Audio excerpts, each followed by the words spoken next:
Close your eyes. Now imagine being born into a world where your life was decided before you even took your first breath. Not a life you get to shape, not a future you get to choose, but a fate already sealed, written into laws, etched into stone, and whispered behind veils long before you ever opened your eyes. You are not a son, you are not an heir, you are a girl. And in ancient Rome, that makes all the difference. The house is dim. A few terracotta lamps flicker along the walls, throwing long, uneven shadows across a tiled floor. Outside, a world of dust and stone stretches under a golden sky. Inside, you are only a few hours old, wrapped in linen, silent, and waiting. Waiting to be picked up. Because in Rome, to be born is not to be accepted. You are not considered a person, not until your father lifts you from the floor and acknowledges you. It's not symbolic, it's legal. A Roman father has the absolute right to accept or reject his child. And if he doesn't lift you up, you are exposed. That's the word they used, exposed. Left outside, on a hillside, in the marketplace, or by a wall, abandoned to die. It wasn't murder, not legally. It was just nature. And more often than not, it was daughters who were exposed. Because daughters didn't carry names. Daughters didn't inherit. Daughters couldn't serve in the army or vote in the Senate. Daughters were burdens. If you survive, it means you were lucky. Maybe your father needed a daughter to marry off someday. Maybe he softened. Maybe your mother begged. Or maybe you were taken in by someone else, a stranger, a wet nurse, a slave trader. Because even abandoned babies could be picked up by someone who wanted to sell them later. But let's say you were claimed by your family. Your life begins in the women's quarters of a domus, the Roman household. You're fed, clothed, cradled. You cry, you sleep, you grow. But already invisible threads are tightening around you. Because from the moment you were born, your world was smaller than your brother's. He will go outside. He will be taught to read, to speak in public, to study the history of great generals.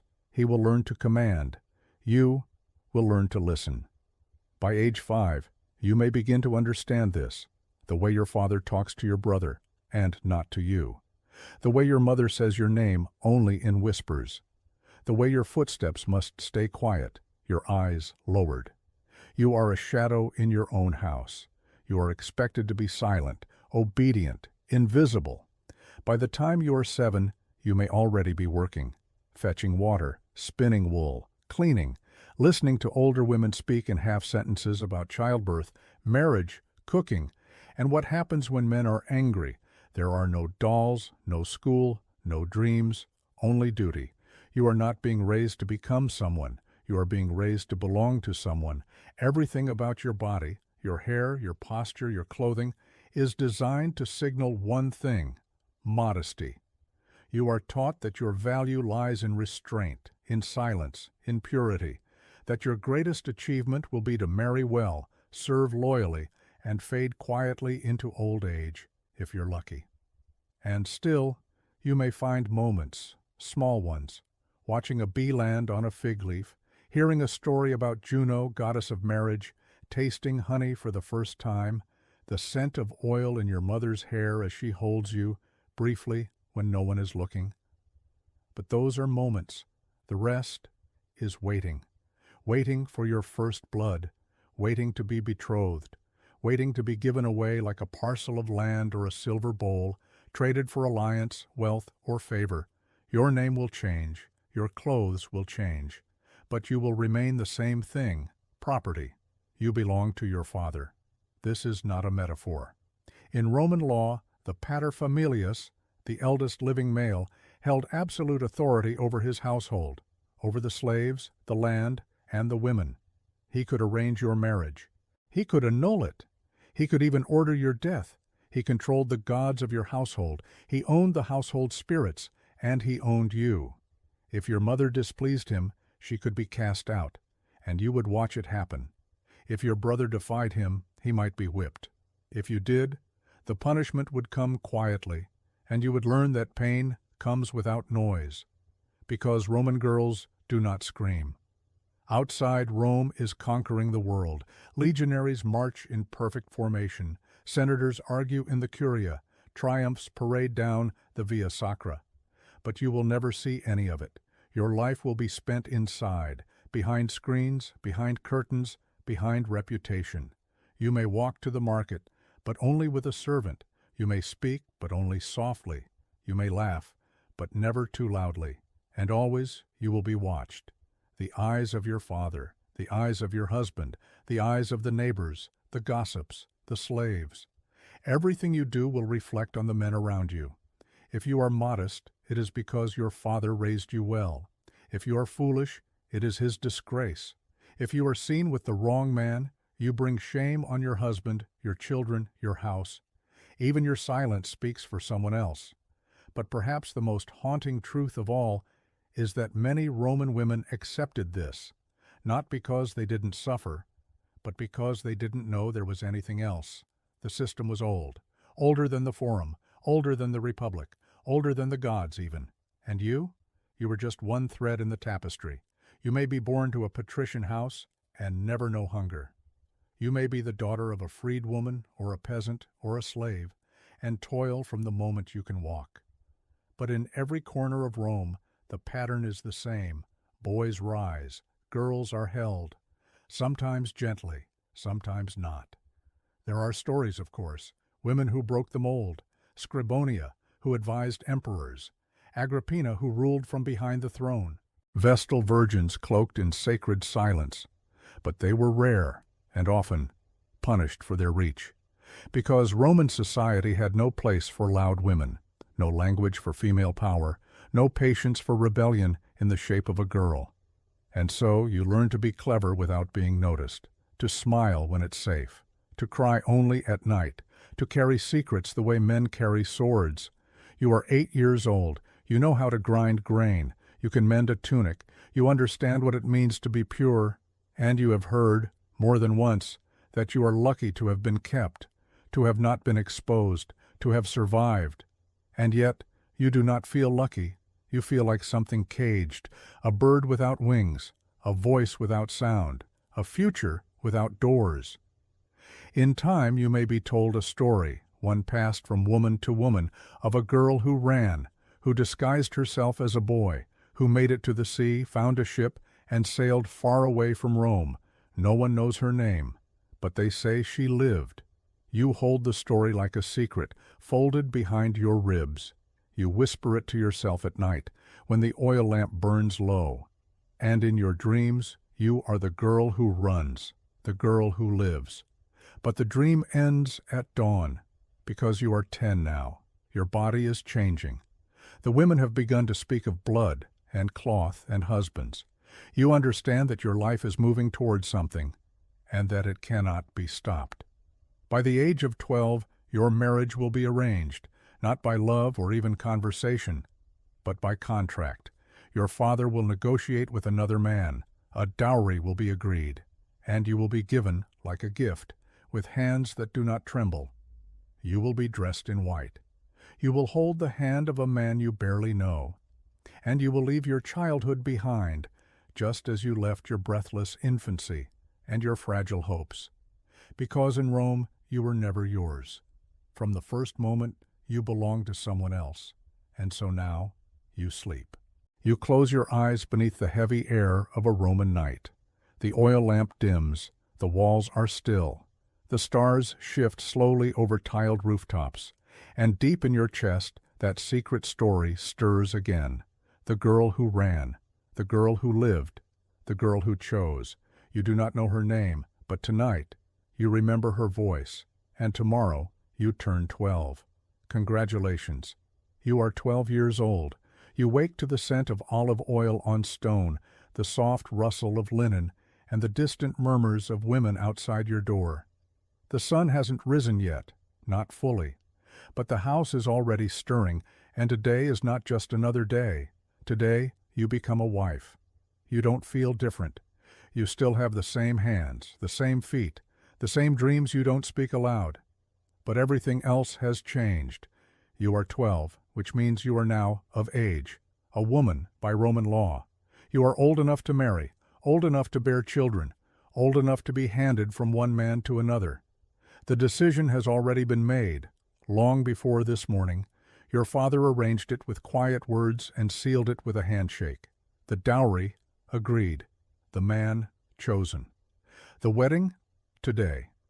You don't know much about him. You've heard he is 27, that he owns land near Tiber, that he was once a soldier, now a magistrate, that he has had other wives, but they died, in childbirth mostly. Your name will become his name, your body, his to touch, your future, his to command. You rise in silence. There are rituals to follow. You are dressed in white, not the soft, modern white of silk and lace, but a heavy, homespun tunic tied with a woolen belt, knotted just so. Around your neck, a simple pendant. In your hands, a bouquet of herbs, rosemary, myrtle, and verbena. To ward off evil, to bless the threshold. You are not asked how you feel. You are not asked if you are afraid. You are not asked if you love him, because love is not part of this story. In ancient Rome, marriage was not a union of hearts. It was a transaction, a shift in legal guardianship, a transfer of property. You, the bride, were the property. Your mother stands beside you, not crying. She would not show that here. But in her eyes there is something deep, a recognition, a warning unspoken, a sadness she cannot say. She was once 12, too. Outside, guests begin to gather, neighbors, relatives, slaves bearing jugs of watered wine. There is no feast yet. That comes later. First comes the ceremony, and so you step out. Your sandals touch the threshold of the home where you were born. The lintel over the door is decorated with wreaths. You take a breath, not too deep. The belt around your tunic is tight, tight to remind you that this is not a day for ease. The man is waiting, your husband-to-be, not a stranger, but not familiar either. He smiles, not kindly, not cruelly, just formally, as if he's receiving a document, a piece of land. You are escorted to the altar. You stand side by side. A small fire flickers. The priest says words in the old language, words you've heard before but never really understood. You nod when you're told. You speak when expected. You offer your hand, your belt is untied, and you are declared a wife. And just like that, it is done. You have left your childhood behind. There is no going back, no pause to breathe, no moment to mourn what was. The guests cheer. Some raise cups, some toss nuts, symbols of fertility, of growth. The walk to your new home begins, a small procession. You are led with a torch in your hand, guided like a bride of flame through streets that seem too bright, too loud, too fast. People stare, men smile. You look at the ground. When you reach his house, your house now, you pause again, another threshold, another doorway. He lifts you, not gently, not roughly, and carries you over it, not to honor you, to prevent bad omens, because if your foot stumbles, it is a bad sign. Inside is quieter, dim, cool. You see unfamiliar statues, unfamiliar slaves, unfamiliar rooms. You are shown to the wedding bed. You lie on it alone for a time, staring at the carved ceiling. You trace the grain of the wood with your eyes. You try to remember a dream you had last week, something about the sea. You wonder where your mother is right now, whether she is sitting in your old room, whether she is remembering her own wedding night. And then, he comes. There is no ceremony to this. There is no gentleness. There are no words that make it softer. You are told this is your duty, that this is natural, that this is how Roman women become mothers, and how Roman mothers build families, and how families build empires. You close your eyes, and when it's over, you do not cry. Because Roman girls do not cry. Days pass, weeks. You begin to learn the rhythm of this new life. You are now the lady of a house, not powerful, but present. You oversee the spinning, the cooking, the cleaning. You direct the slaves, if your husband permits. You visit the market. You receive other matrons, all older than you, with eyes that measure and words that wound. You must learn the art of quiet diplomacy. You must keep your husband's favor. You must become pregnant, soon, because your worth is now measured by your womb. A Roman matron without children is incomplete. A Roman man without an heir is dishonored. And so you try, month after month. You are barely 13 when the nausea begins. Your breasts ache. You faint at midday. The midwife is called, and she nods. She touches your wrist. She declares you with child. The house celebrates, but you do not, because you know what lies ahead. You've heard the stories of girls who bled too long, who tore, who screamed until their voices gave out. There are no painkillers, no medicine, no reprieve, just heat, breath, blood, and hope. You carry the child in silence. You are 14 when labor begins. It is long. It is hard. The women tell you to breathe, to push, to bite a cloth. You obey. You obey because there is nothing else, because this is the only story you were ever allowed. And when it's over, you are still. They place the child in your arms, a boy, healthy, loud, red-faced, and furious. Your husband is pleased. The household rejoices. You are praised. You are blessed. You are now truly Roman. But you feel hollow. You are tired. Not the tired of a long day, but the tired of someone who has given away too much. You look at the child and wonder if he will grow to treat women as objects, as vessels, as extensions of a man's will. You hope not. You hope that maybe, through him, something can shift. But you know better. Because Rome does not change easily, it consumes, it devours, it teaches its sons to conquer and its daughters to endure. And you endure. You are 15, then 16. Perhaps another child, perhaps a fever, perhaps grief. Your story continues, not with grand events, but with quiet repetitions, duty, obedience, loss, silence. But inside you, somewhere deep, there still lives the girl who dreamed, the girl who listened to stories, the girl who imagined a ship on the horizon and a name no one could take. And maybe one day you'll whisper that story to your daughter. Maybe she'll remember it, maybe she'll run. But for now, you sleep. Sleep beneath the tiled roof of your husband's house. Sleep with the ache in your bones and the flicker of hope in your chest. Sleep like all the Roman women before you, silent, strong, and unseen. Because tomorrow you rise again, and your story is not yet done. You sit by the window. The sun is warm, but it does not comfort you. The light rests on your hands, folded in your lap, still and pale. And you remember something your mother once whispered when she thought you were asleep. You don't belong to yourself, not yet, not ever. You didn't understand it then, but now you do. You are 16, a mother, a wife, a Roman woman. Your home is orderly. Your hair is pinned. Your steps are measured. You've done everything right, everything expected.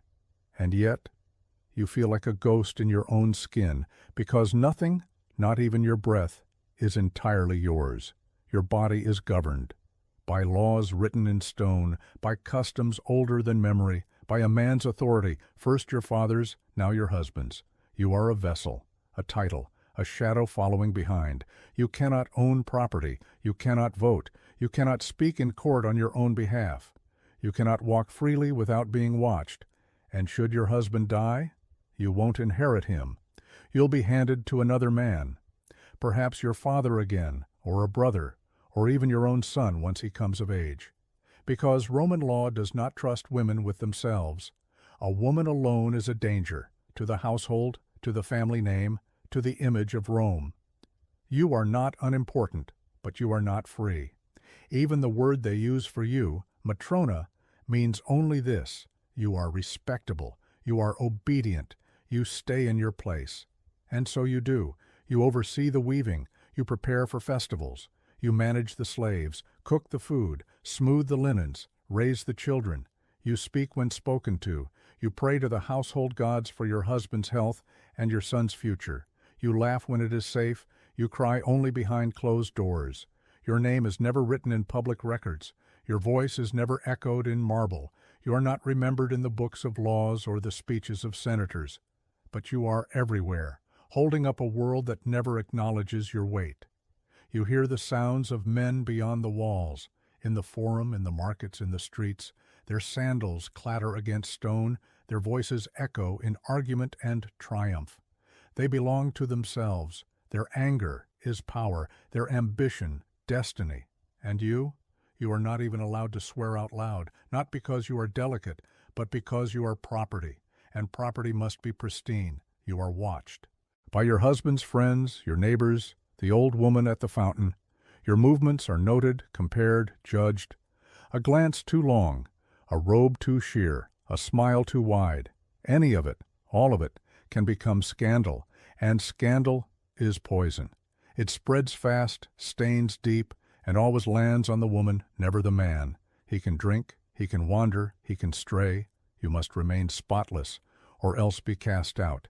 Even in love you are not safe. If you grow fond of another, even just in thought, you are warned. Desires are daggers. Longing is a crime. Your heart must belong only to the man the law gave you, not because of romance, because of control. If you are caught in an affair, or even accused, he may kill you, legally, without trial, and be praised for protecting his honor. There are no protections for you, not in court, not in the temples, not in your own home. Even your children are not truly yours. If they live, they belong to your husband's family. If they die, you grieve quietly. Your pain is not public. Your womb is expected to try again. You are not allowed to fall apart. There are women who rebel, who whisper defiance in secret, who poison, plot, seduce, and run. But their names are always remembered with shame, as monsters, not martyrs. Claudia, who exposed herself to prove her virtue. Fulvia, who took up arms after her husband died. Messalina, who loved too many men and died for it. Women who reached too far, women who paid for it. And then there are the silent ones, the vast sea of women who lived and died quietly, their names lost, their stories buried beneath centuries of dust and ash.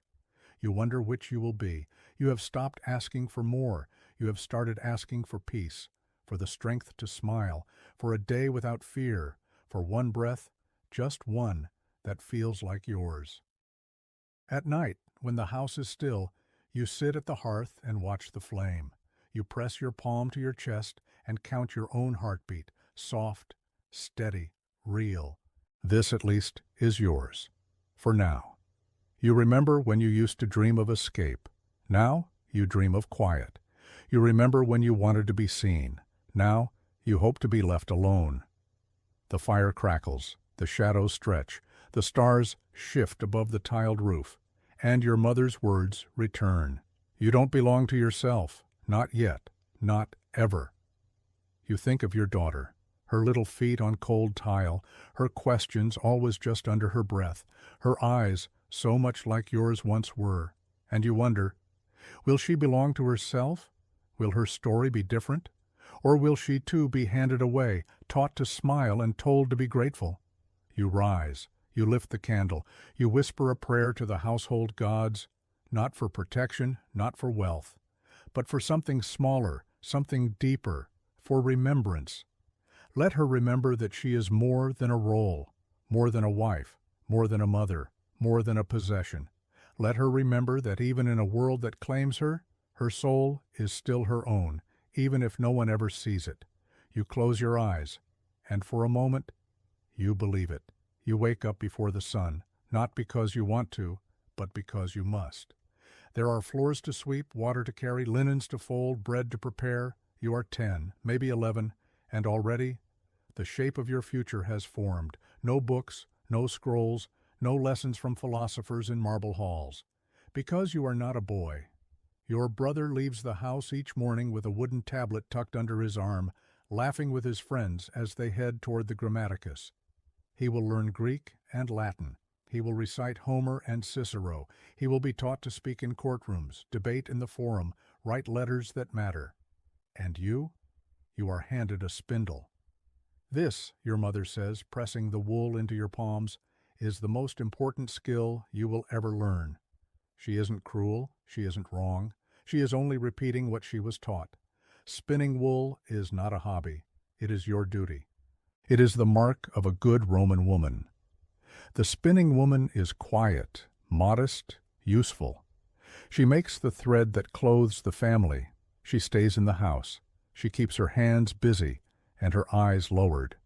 The best Roman women, the ones praised in poems carved in stone, are never remembered for their minds. They are remembered for their virtue, and virtue means silence. If you're clever, it doesn't matter. If you ask questions, it's a problem. If you hunger to know more about stars or history or why the world works the way it does, you are gently, then firmly, told to stop. Too much thinking makes a woman bitter, one aunt says. Why would you need to know that? Asks a neighbor. Don't concern yourself with men's matters, whispers the midwife, but inside, your thoughts still grow. They flicker quietly, like a flame beneath the surface. You memorize the way shadows fall at different hours. You recite the stories your brother brings home when he thinks you're not listening. You trace the shapes of letters in spilled flour on the kitchen table. You watch the birds, how they gather in patterns, and wonder if there's a meaning in their flight. You learn to hide your curiosity because there is no space for it. You are allowed to read, sometimes, but not to study. You may be taught prayers, but not philosophy. You may learn to sing, but not to write. Unless your family is wealthy, unless your father is unusually progressive, unless you are born into a circle of power and privilege where exceptions can be made. Then, maybe, you'll be taught to read poetry. You'll memorize Virgil. Maybe even write a verse or two yourself, quietly, in private, never shared. But even then, your mind is a decoration, a parlor trick, something to impress a future husband, to make you slightly more desirable, not dangerous. Because a woman who knows too much is always dangerous, to the household, to tradition, to the way things are. If you ask too many questions, they will say you are ungrateful. If you speak too boldly, they will say you are unchaste. If you outshine your husband, they will say you are shameful. Better to stay quiet, better to spin wool, better to smile and nod and smile. But you don't stop thinking. At night, when everyone is asleep, you sit by the oil lamp. You rub your fingers together, still tingling from the spindle, and stare at the shadows on the wall. You imagine what the world could be if someone like you were allowed to speak, if someone like you could argue a case, write a book, question a law, change a law. But the next morning, you are handed the wool again. Your fingers find the thread automatically. Your hands remember what your mind resents. You keep spinning. There's a story they tell about a woman named Lucretia. She was the model Roman wife, modest, loyal, industrious. When the men found her, she wasn't gossiping or laughing or out in the streets. She was spinning wool. They praised her for it. They idealized her. And then she was raped. And then she took her own life. And Rome went to war to avenge her. But no one ever asked what she wanted. They used her death to start a revolution, for men, and left her memory behind. You think of that sometimes when the spindle hums in your hands, how even the most perfect woman in Rome had no control over her story. They only cared what she represented, not who she was. So you learn to build a secret world inside your mind, a world where you write things down, a world where you ask questions and nobody shushes you, a world where your thoughts are not shameful but sacred. You hide books under your bedding, scraps of parchment, bits of poems. You ask the literate slave in the kitchen to teach you letters when no one is looking. You listen through the walls when your father reads aloud. You hold these things close. Because in a society that believes your mind is irrelevant, keeping it alive becomes an act of rebellion. You are 17 now, married, spinning still. But your fingers move on their own, and your thoughts run wild. You study your husband when he speaks. You begin to understand how he thinks. You learn which words move him, which ideas confuse him, which silences frighten him, and you start to see clearly how much more you could be if only the world would let you. But it won't. So you teach your daughter to read in secret. You give her poems when no one is watching. You say the names of women who thought differently, Sulpicia the poet, Cornelia, the mother of the Gracchi, Hypatia in far-off Alexandria. Names most will forget, but you never will, because every word you pass on is a spark, and sparks over time become fires. You may not be remembered, but your mind is still yours, quietly, fiercely, secretly, and every thread you spin is laced with the thoughts you weren't allowed to say. Let's talk fashion. Because history loves to paint the Roman woman as elegant, draped in flowing stolas, hair coiled high in golden nets, lips stained red from crushed flowers, glistening in jewelry, graceful in sandals, an image of sophistication. But behind the image is scratchy wool, tight wraps, endless pins, and zero comfort. You don't dress for freedom, you dress for control. The stola, long, pleated, heavy, hangs to your feet, dragging with every step. It isn't meant to be practical, it's meant to be proper. You cinch it with a girdle, high under the bust, to show that you're modest but fertile, two things every Roman woman must be. It itches, it pulls at your shoulders, and in the summer heat, it clings to you like a wet curtain. But you wear it anyway. Because a woman without a stola might as well be naked. Only freed women and prostitutes go without one. That's the rule. Even your fabric speaks for you. Cheap wool, you're poor. Rich dyed linen, you're privileged and possibly scandalous if it's too sheer. Silk from the East, that means luxury and gossip.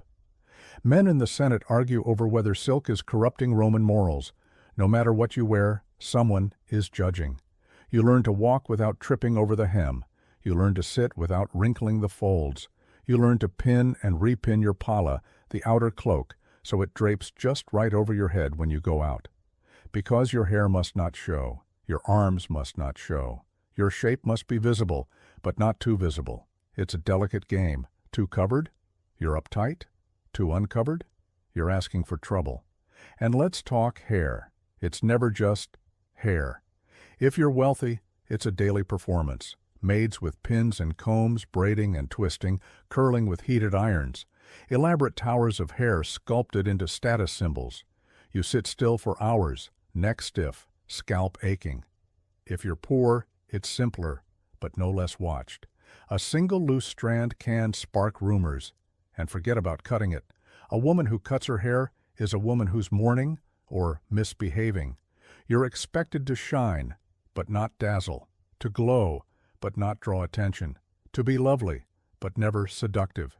You decorate your body, but never for yourself. Makeup is allowed, in moderation. A touch of rouge on the cheeks, if you can afford it. Kohl to darken the eyes. A dusting of lead-based powder to pale the face. Toxic, yes, but no one talks about that. They only talk about your appearance. When you step into the street, you are a moving judgment. Too bold, they whisper. Too plain, they mock. Too perfect, they suspect. There is no winning. Even your shoes have rules. Simple sandals indoors, more formal leather ones for outings, soft-soled shoes dyed and sewn just so. The wrong pair says the wrong thing about your husband, your father, your worth. Because your fashion is never about fashion. It's a language, a trap, a system designed to define and contain you. A woman who dresses too richly, she's decadent. Too poorly, she's shameful. Too modern, she's rebellious. Too traditional, she's irrelevant. So you learn to balance, to dress just right, not for comfort, not for self-expression, but to survive. And yet, sometimes when no one is looking, you let the stola slip. You walk barefoot on the cold tile floor. You unpin your hair and let it fall loose around your shoulders. You feel the breeze on your neck and remember what it's like to simply exist in your body, not to present it, not to perform it, but to be. These moments are rare, private, tucked into the spaces between duties, but they matter, because they remind you, under the wool, under the pins, under the powder and expectation, you are still there. You, not the wife, not the mother, not the perfect Roman matron, just you.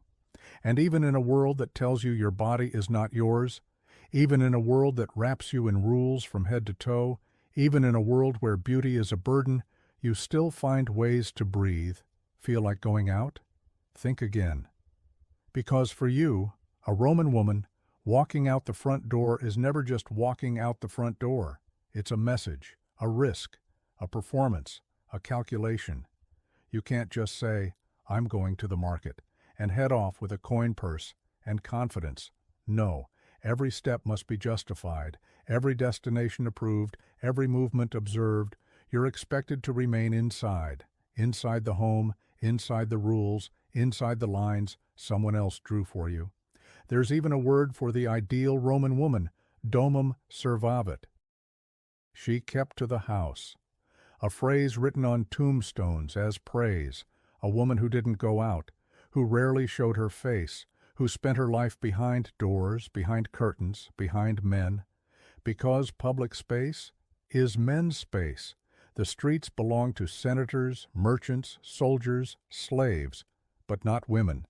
And if you must leave the house, it's only for certain things: to visit the temple, to attend a family funeral, maybe to visit another woman under supervision, to accompany your husband but always a step behind. Even then your eyes stay down, your voice stays quiet, your presence minimal, respectable, because a woman who has seen too much is noticed, and to be noticed is to be questioned.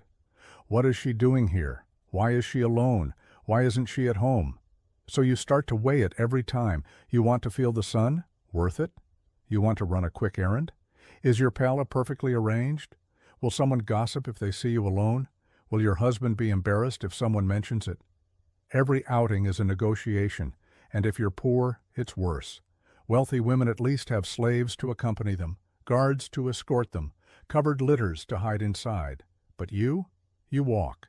And walking means exposure. You pull the palette tight over your head, not just to show modesty, but to create distance, a shield, a disguise, a desperate attempt at invisibility. But men still stare, still shout, still offer prices, as if your body is something on the market. You walk faster, head down, heart thudding. Sometimes they follow, sometimes they don't.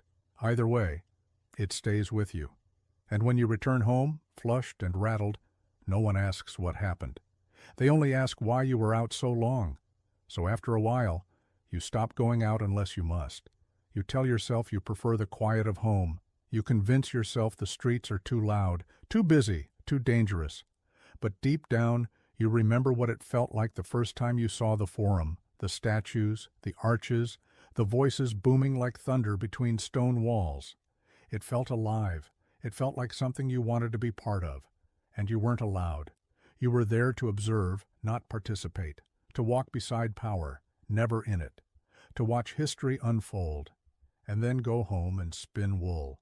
Some women push back, some attend games, parties, dinners, but always with a man, always with caution. And those who don't follow the rules? They earn new names: loose, shameless, dangerous. Roman men like to imagine that women were naturally modest, that staying home was a virtue, not a requirement. But that was a lie. It wasn't nature. It was control. Because the fewer steps you take outside your door, the fewer chances you have to see how big the world is, how much more it holds, how much more you could hold, if only you were allowed to stretch past the threshold. So you stay in, not because you want to, but because you're tired of wondering what will happen if you don't. You married him when you were 14. You didn't love him. You didn't even know him. But it didn't matter, because love was never part of the bargain. What mattered was your dowry, your family's name, his reputation, and your womb. Now you're older, maybe 17, maybe 25, maybe 35, if you've survived long enough, and you're tired of the silence, tired of pretending, tired of living a life shaped around someone else's desires. You want out, you want to leave, you want a divorce. But wait, are you a man? No? Then it's not that simple, because in ancient Rome, marriage isn't just a relationship, it's a contract, and the power in that contract flows in only one direction: his. If he wants to leave you, he can. No court hearing, no waiting period, no explanation needed. He just sends a letter, or says the words in front of witnesses, and that's it. You're divorced. If you want to leave him, Well, you'd better be rich and brave and prepared to lose almost everything. Because yes, by the late Republic, Roman women technically can initiate divorce. The law allows it. But the law is not the culture. Because if you do it, the whispers begin. What did she do? She must have been unfaithful. She's unstable. She's disrespectful. She's dangerous. Dangerous for having boundaries, for not enduring, for not suffering in silence. You don't want to be a scandal. But you also can't keep shrinking to fit inside this life. So you think carefully. Will your family support you? Will your dowry be returned or stolen in the shuffle? Will you be able to go home? Or will they say, "You made your bed, now lie in it"? And what about your children? They stay with him. Not always, but most of the time. The law says the father has patria potestas, absolute authority over the children. You gave birth to them, nursed them, held them through fever and fear. But they're his, not yours. If he's kind, maybe he'll let you visit. If he's not, you may never see them again. Still want that divorce. Some women do it anyway. The bold ones, the rich ones, the ones whose fathers are powerful enough to shield them from ruin. They write letters, they walk out. They speak the words first. And suddenly society doesn't see a wife anymore. It sees a threat. Because a woman who can leave, really leave, is a woman who's no longer under control. And that terrifies them. Some Roman historians complain about this. They say women are getting too free, that they're divorcing men just because they're bored. That marriage used to mean something, and now it's too easy to throw away. But that's a lie, too. It was always easy for men, and impossible for everyone else. You remember your grandmother? She lived with a man who beat her. Everyone knew it. But she stayed, because she had no money, because she had no rights, because leaving would have meant shame, exile, maybe starvation. You think of her now as you hold the scroll, as you say the words, as you sign your name. You're lucky, you have means. But you still feel like you're jumping off a cliff, and when it's done, you walk away. Not to freedom exactly, but to space, to breath, to stillness, to a moment that is finally your own. The world will still judge you. They'll talk. They'll sneer. They'll say, "No man will want her now." But maybe that's the point. You don't need a man to want you. You need a world where you get to want yourself. You miss a period. There's no test, no clinic, no joyful announcement with flowers and music. Just silence and dread. Because you know what it means. You're pregnant. Again, maybe this is your first, maybe your fifth. Maybe your body is already worn from the ones who came before, the ones who lived, and the ones who didn't. And you know what's next. Because in ancient Rome, pregnancy isn't sacred. It's not beautiful. It's not safe. It's a threat, a storm inside you, a death sentence waiting to happen. There are no prenatal vitamins, no ultrasounds, no trained doctors checking your blood pressure or monitoring your baby's heartbeat. What you have are prayers and midwives, and whatever herbs the gods haven't cursed yet. You lie awake at night not dreaming of tiny fingers and soft cries, but calculating risks. Will the birth be fast? Will the bleeding stop? Will your body hold together this time? Every Roman woman has heard the stories, the cousin who bled out, the neighbor who died in labor, screaming for help no one could give, the mother whose child was stillborn after 3 days of agony. No epidurals, no surgery, no emergency intervention, just pain and hope, and sometimes despair. Childbirth was one of the leading causes of death for Roman women, and no one talks about it, because it's expected, because it's natural, because it's your role. You're a vessel, a bearer, a mother, whether you survive or not. And if you die, well, there are other daughters, other wives, other wombs. Even elite women with wealth, servants, status, couldn't buy their way out of danger. Julia, the daughter of Augustus, lost multiple children and was eventually exiled. Agrippina the Elder watched her own children die, one after the next. Even Livia, empress and matriarch of Rome, buried more than one of her own. No woman is safe. And what about the child? No guarantees there either. The infant mortality rate in ancient Rome is staggering. Nearly half of all babies die before reaching age 5. So even if you live, they might not. And if they do live, you start over. Nursing, changing, rocking, calming, hoping your milk doesn't dry up, hoping they don't get a fever, hoping no one abandons them if they're born the wrong gender. Because sometimes that happens too. A baby girl, unwanted, left out on a hillside, or quietly disappeared before her first breath even counts. You try not to think about that. You just want to make it through. But your body is tired, your back aches, your feet swell. And as the months pass, fear grows heavier than the child inside you. The midwife comes with oils and cloths.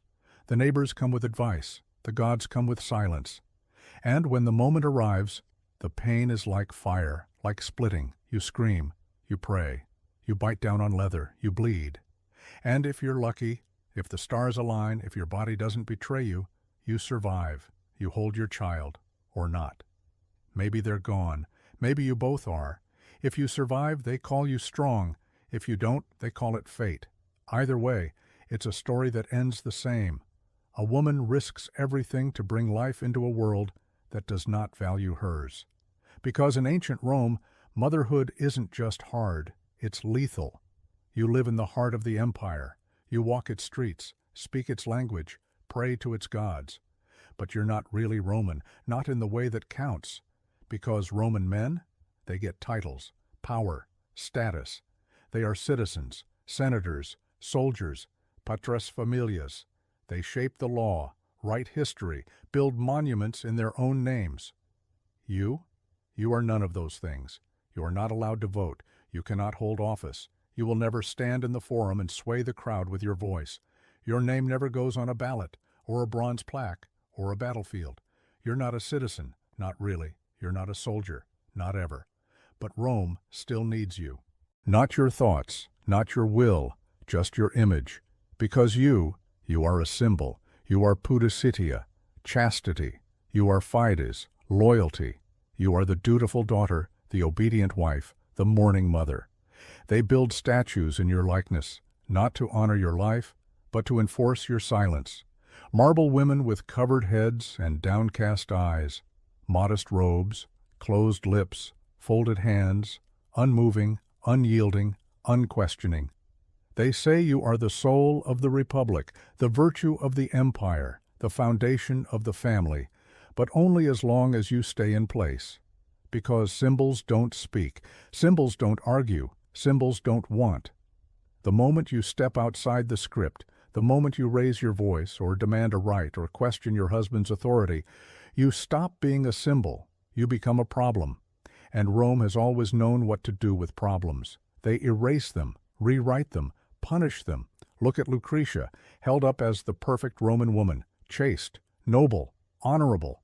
Her story ends with her death, a suicide that sparks a revolution. But not for her, for the men who avenged her. She dies as a symbol. They live as heroes. And then there's Cloelia, a girl who escapes enemy captivity, leads other hostages across a river, a miracle of courage. So they build her a statue, not to inspire other girls to lead, but to freeze her in time, a moment, a myth, not a message. Or what about Cornelia, mother of the Gracchi? They praised her as the ideal matron, because she raised sons, because she stayed in her lane, not for her politics, not for her intelligence, not for her grief when both sons were killed, just her motherhood, her silence. You walk past their images in temples, their names carved into stone, not to remind you of what women can do, but of what women should be. And if you forget, the stories are there to remind you. Every lesson, every myth, every marble reminder. Be good, be quiet, be useful, be still. Because the moment you ask for more, the moment you want to be seen, not as a symbol, but as a citizen, a soldier, a self, you stop being Roman and start being dangerous. Your body isn't yours. It never was. The moment you were born a girl in ancient Rome, your body became a tool for your family, for your husband, for the empire. You will carry children, but not for you. You will maintain virtue, but not for you. You will move, dress, speak, and breathe under a system that sees your body as public property, carefully managed for honor, reputation, lineage, and law.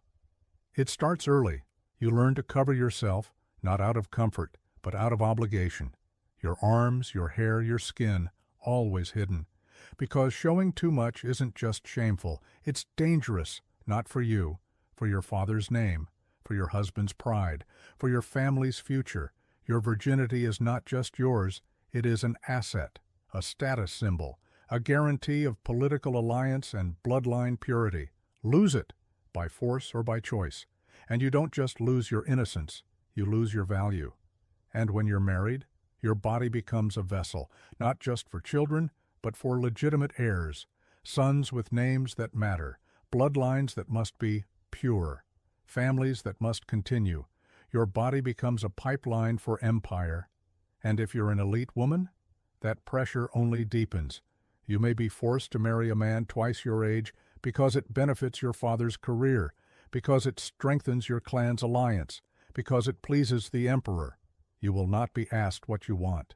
You will be told what Rome needs. And what about your pleasure? Irrelevant, suspicious, mocked. Women who enjoy sex too much? They're laughed at in satire, exiled in disgrace, erased from respectability. And yet, your beauty will be praised. Your fertility will be honored. Your modesty will be carved into stone, all while you are watched, measured, controlled. Even in death, your body isn't safe. Roman tomb inscriptions often listed how many children you bore, not how you laughed, not what you loved, not the dreams you had but never spoke aloud.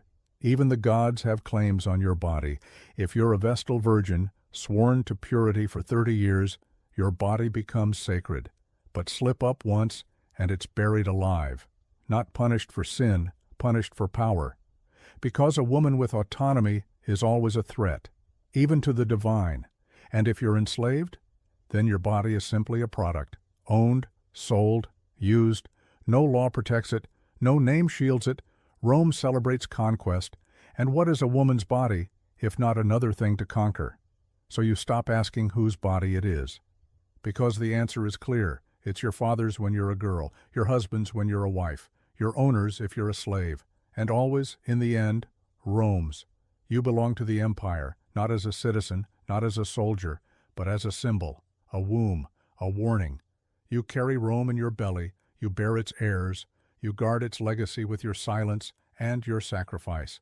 And if you break, there are others. There are always others.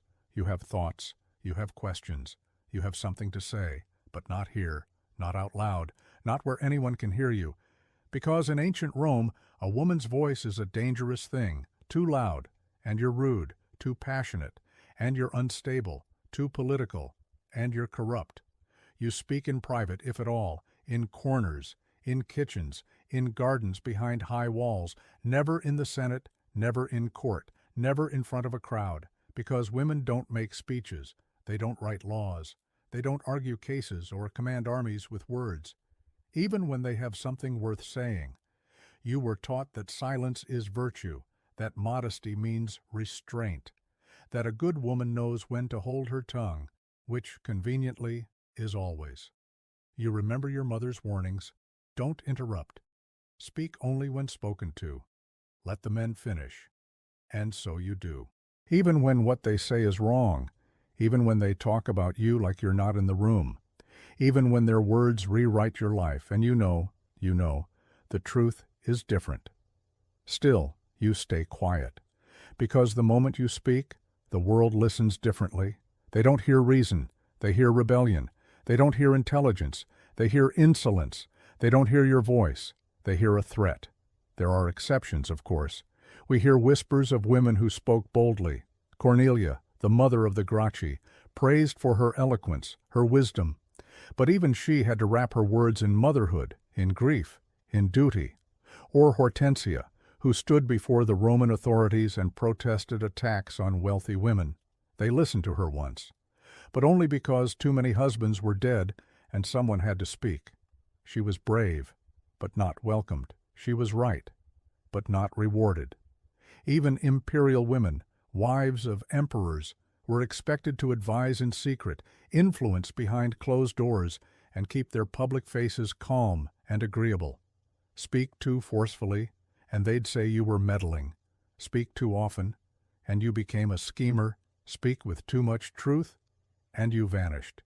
So the smartest women learned to speak in code, to flatter first, to phrase advice as a question, to guide without seeming to steer, because directness is masculine, and feminine truth must be wrapped in softness, or it won't survive the room.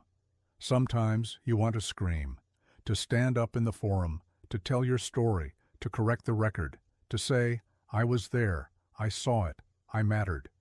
But no one hands you a platform, so you whisper. To your sister, when no one else is around. To your daughter, when she's old enough to listen. To your friend, behind a fan, behind a veil, behind a door. And maybe one day your words will reach someone who remembers them, not as law, not as policy, but as memory, fleeting, precious, almost lost, and still not loud enough, because Rome only truly hears men. Everyone else? They're just noise. It doesn't take much. A glance that lasts too long, a laugh that's too loud, a walk, alone, at the wrong time of day, one moment, one misjudged word, one rumor. And suddenly, everything you are, everything you've done, everything you could be, collapses. Because in ancient Rome, a woman's reputation isn't built, it's balanced. On the edge of a knife, you could be a devoted daughter, a loyal wife, a careful mother, but none of it matters if you slip, just once. Because Roman society doesn't give you the benefit of the doubt, it gives you a label, and it sticks. Impudica, unchaste, disobedient, corrupted. The word travels fast, faster than truth, faster than justice, faster than any defense you could ever offer. And once it's out there, whispered over a wine cup, muttered in a bathhouse, etched into the marble of someone else's story, you don't get it back. You are marked. Even if you did nothing, even if it was his fault, even if it never happened at all. Roman men can recover. They can fall, fail, sin, and still be admired. For passion, for power, for ambition. But you don't get second chances. There is no glory in your scandal, no poetry in your downfall, no sympathy in your suffering. There is only silence, shame, exile, social, if not literal. Look at Julia, the daughter of Augustus, a symbol of imperial virtue, married off for politics, kept under scrutiny her entire life. And when she was accused of adultery, of speaking too freely, of living too much, she was banished. Not just from court, from memory. Her name became a caution, her life became a warning, or Clodia, educated, witty, powerful in her own way. Desire made her dangerous. So they mocked her, called her a harlot, erased her humanity in satire and scandal. She was too much. And in Rome, too much is unforgivable. So you learn early. Don't argue, don't step out, don't stand out. And if something happens, even if it's not your fault, bury it. Smile through it. Pretend it never touched you. Because innocence doesn't protect you. Purity isn't proof. Perception is everything. And perception is out of your control. A touch on the arm, a letter you didn't write, a meeting you didn't choose. Any one of those things could end you, not with violence, not with blood, but with whispers. And in a world where your entire life is shaped by how others see you, that's enough. Let's imagine it. The sound of splashing water, steam rising through arched ceilings, laughter echoing off marble walls, the warm comfort of the caldarium, the shock of the frigidarium, the idle luxury of time to just be. Sounds relaxing, doesn't it? But before you get too comfortable, ask yourself, are you even allowed in? Because Roman bathhouses, those great symbols of social life, power, and hygiene, weren't made for everyone. And if you're a woman, your entry depends on the day, the hour, the emperor's mood, the moral panic of the moment. Sometimes women were allowed in the mornings, sometimes the afternoons, sometimes not at all, and never, never when men were present. Because shared bathing? Scandalous. Even when everyone's covered in sweat, oil, and shame, decorum must be protected, unless, of course, you're enslaved. Then you're allowed anywhere, not to relax, but to scrub, carry, clean, and fetch. You might be present in every room and yet invisible. For elite women, bathhouses could be a brief escape, a chance to soak sore muscles, trade gossip, clean up after the endless cycle of childbirth, household work, and ceremonial duty. But even then, your freedom comes with a ticking clock. Too long in the hot pools? Immodest? Too loud with your friends? Unfeminine? Too finely groomed? Vain. They will judge your hair, your skin, your body, even in a place meant for washing.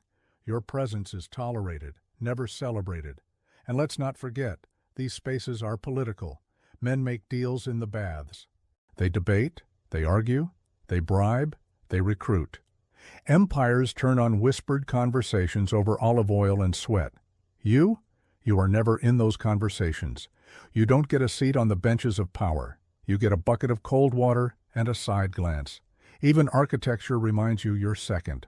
Women's areas, if they exist, are smaller, dimmer, cheaper. Sometimes you share them with children, sometimes with the sick, always with limits. And if you're from a lower class, you may not go at all. No spare coin for the entry fee, no time away from labor, no place for modesty when survival demands sweat. And yet, even without going, your body will be measured against those who do. Your cleanliness, your scent, your skin, all part of how they decide your worth. And then, there's the risk. Because in this world, a public bathhouse is also a public stage, and one wrong move, one wardrobe slip, one overheard joke, one unchaperoned moment can become the next rumor, and a rumor can become your downfall. So maybe you stay home.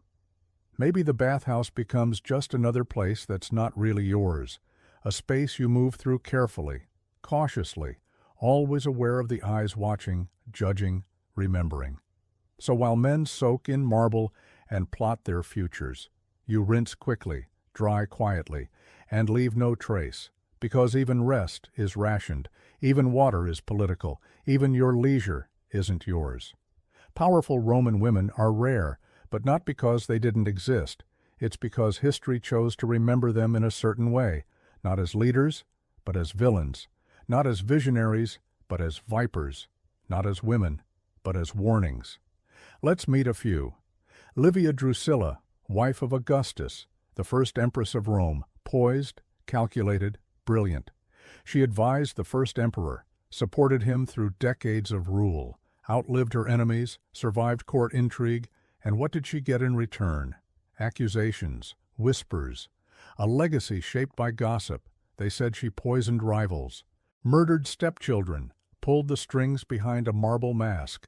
Whether any of it was true didn't matter. She was powerful, and that, in itself, made her suspicious. Agrippina the Younger, mother of Nero, one of the sharpest political minds in Roman history. She brought her son to the throne, held sway over policy, wielded influence in a world built to ignore her. But when Nero outgrew her control, what happened? He tried to kill her. First by collapsing her boat, then by sending assassins. And Rome? They laughed, turned it into theater. A woman who dared to rule was dangerous, not because of her actions, but because she wasn't supposed to be there. Then there's Messalina, wife of Claudius, young, intelligent, ambitious. And what she remembered for? Lust, scandal, a rumored competition with a prostitute to see who could take the most lovers in one night. Not her political maneuvering, not her alliances, not the fact that she likely scared men who couldn't control her. She was erased with spectacle, executed, ridiculed. Her name became a punchline, her power, a perversion. Because when men ruled cruelly, they were emperors. But when women acted with even a fraction of that same cunning, they became monsters. Rome had no space for women in the public arena, so when one showed up, history rewrote her into something else. A poisoner, a seductress, a schemer, a tyrant. It didn't matter what she actually did, it mattered how she made men feel. and power in the hands of a woman made them feel threatened. So these women weren't honored, they were feared, not for their crimes, but for their presence. You can read their names in ancient texts, but you'll have to sift through venom to find the truth. Were they perfect? No, but neither were the men who surrounded them, and yet only the women became legends of disgrace.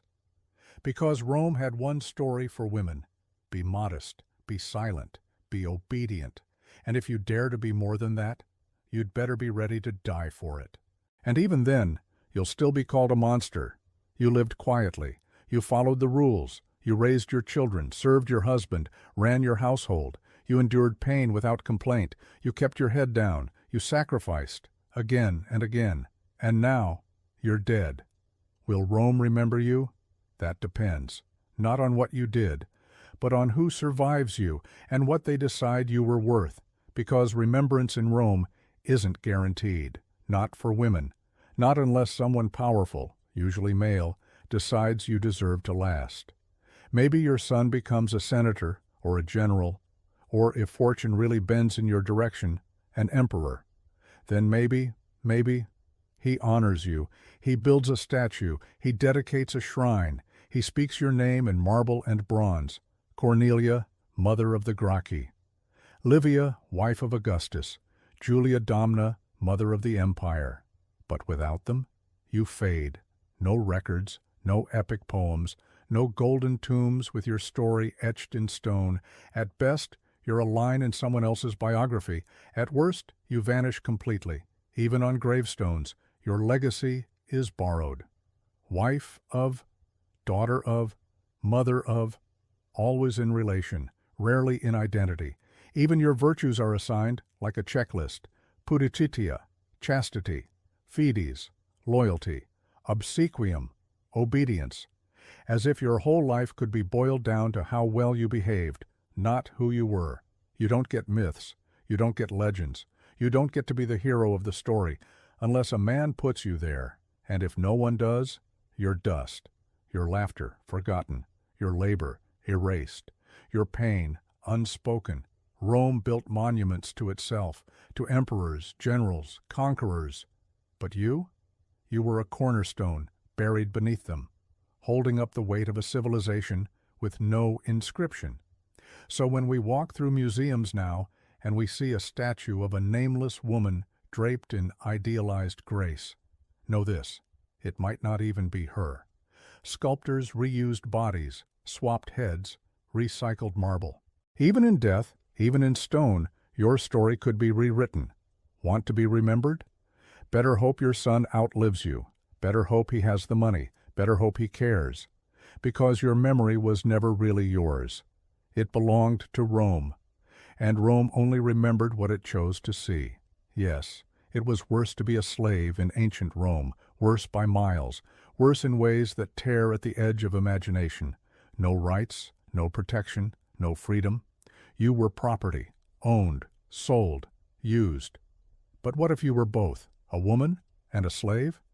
Then your life wasn't just hard, it was layered in cruelty, because slavery was violence, and being a woman just added more places for that violence to land.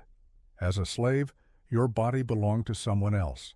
As a woman, it was always available, to be touched, to be taken, to be broken. And there were no lines between personal and professional. If you were an enslaved woman, your job might be cooking, it might be cleaning, it might be nursing your owner's child, or it might be giving birth to his, without consent, without choice, without a name on the birth record. And the child? Also property, also owned. Your womb wasn't sacred, it was strategic. Slave owners encouraged reproduction, not for family, but for profit. Your suffering was an investment, and even if you raised the child, kissed their forehead, whispered songs as they slept, they could still be sold away, at any time, for any reason, because no part of you was protected, not your body, not your labor, not your heart. Were there women in the Roman elite who suffered? Yes. But you were at the very bottom, and beneath you, only silence. You were punished if you resisted, punished if you disobeyed, punished just to remind you you could be punished. Your owner might be kind, or cruel, or both, or neither. It didn't matter. Kindness wasn't your right. It was a whim. And if you were too beautiful, that wasn't a blessing. It was a sentence to be noticed, to be chosen, to be taken. And no one would call it a crime. You had no voice, no father to protect your honor, no court to appeal to. You were a shadow in someone else's house. And yet, you might still be expected to act like a woman, modest, soft-spoken, submissive. The perfect contradiction. Expected to be silent but always available, expected to be invisible but always obedient, expected to serve and smile and suffer without ever being seen as fully human. You weren't just at the bottom of Rome's pyramid. You were the foundation, holding everything up, without credit, without rest, without hope. So when we talk about Roman women, the silks, the statues, the scandals, we must also talk about the ones who had no marble to hide behind, the women whose stories were never written down. Because to Rome, they weren't stories.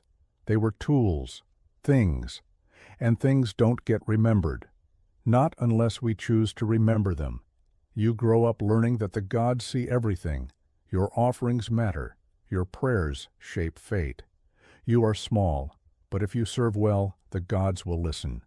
Religion is everywhere, in the air, the soil, the fire in your home.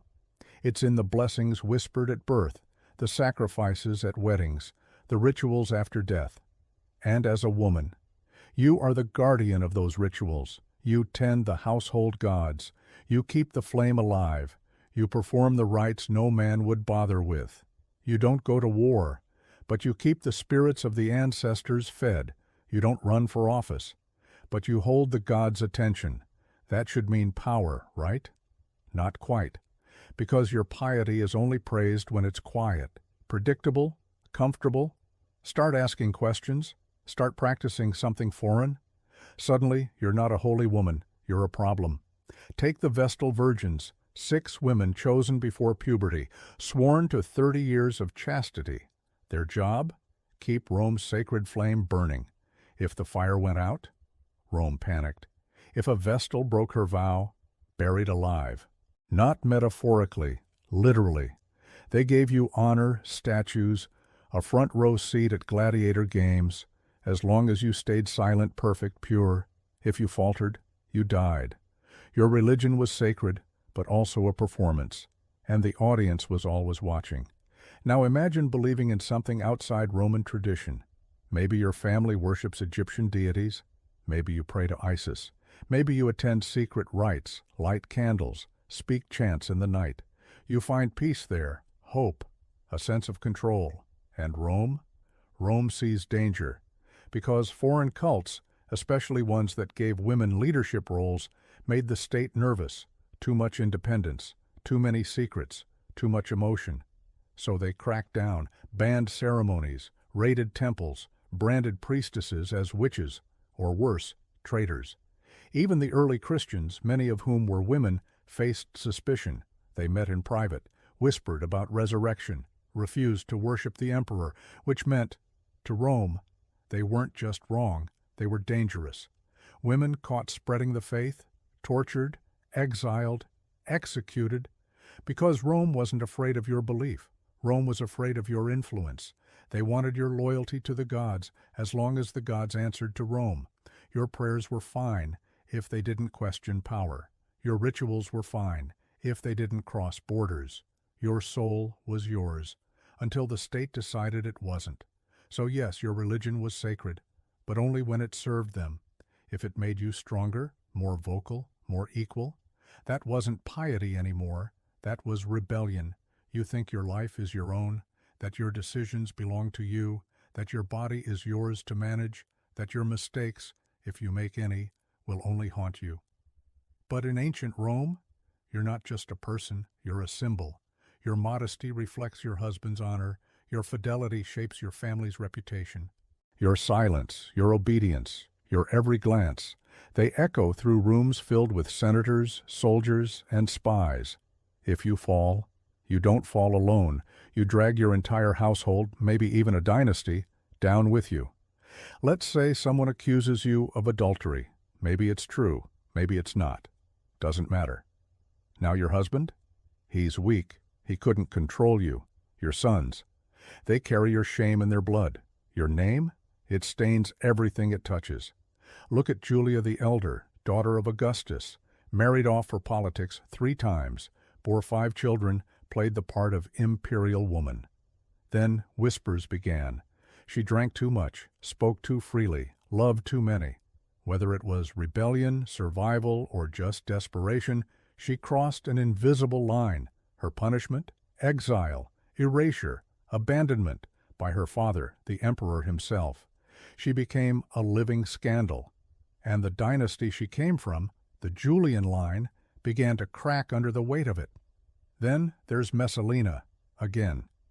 Yes, she shows up here too, because whether she actually held orgies in the palace, as the gossip said, or simply stepped out of line, Rome needed her to be monstrous, because it made her husband, Emperor Claudius, look like a fool, or worse, a puppet.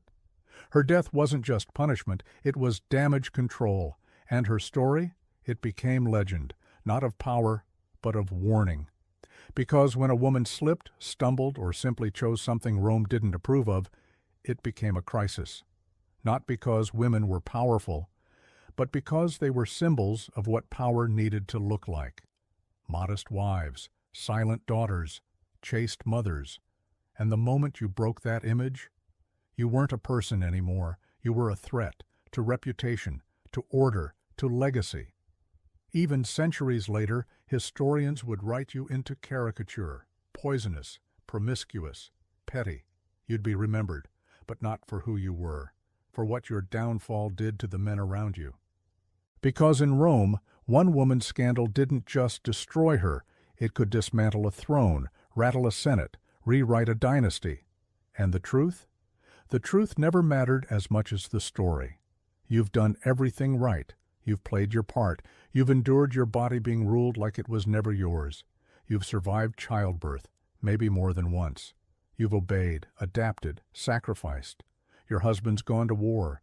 You kept the house, handled the money, raised the children, honored the gods, held it all together while Rome flexed its might. You've bled. You've served. You've buried family. You've buried pieces of yourself. And still, you cannot vote. You cannot hold office. You cannot speak in the forum. You cannot draft laws or pass them or even propose them. You live in the world, but you don't get to shape it. Because in Rome, citizenship is a ladder, and women aren't even invited to stand at the bottom rung.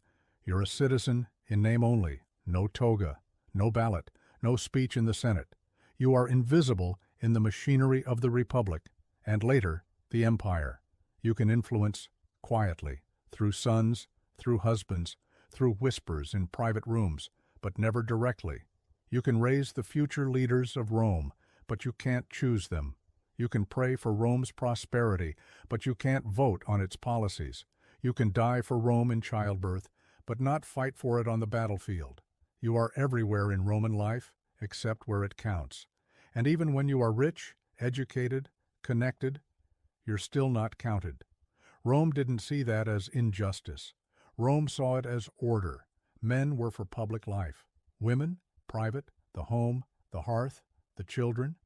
So even if you're smarter than your brother, you stay behind the curtain while he makes speeches. Even if you manage land better than your husband, you sign nothing in your own name.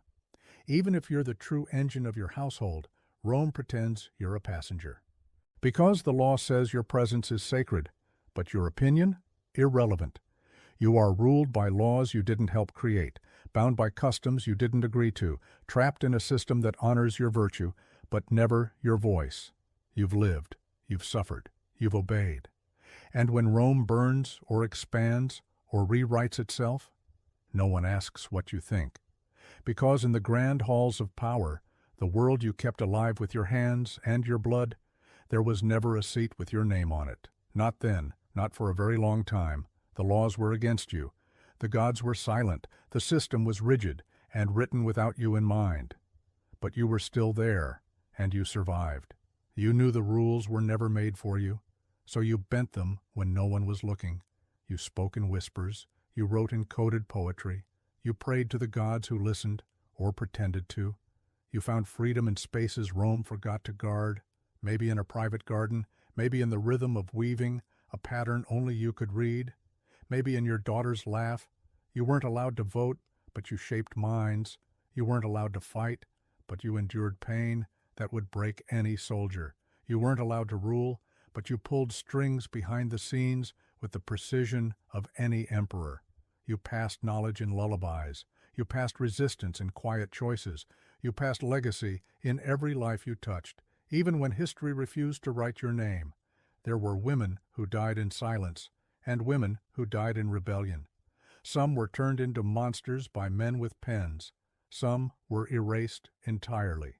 But they were there, and we remember them not because Rome told us to, but because they mattered anyway, because even in a world where your body wasn't your own, your soul still found ways to speak, even when obedience was your only safety.